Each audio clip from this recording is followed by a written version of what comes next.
biasanya PDB itu ya. Ya, itu biasanya PDB itu kan ada proyek dari khusus dari siswa, kan itu kan ya.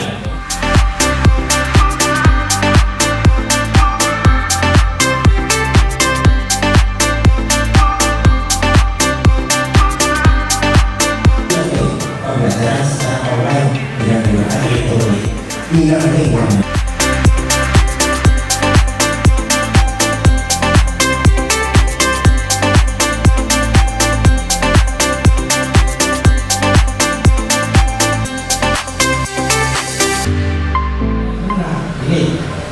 Guru itu sering banyak ngajinya, ya Bapak Ibu, banyak ngajinya, alam biji,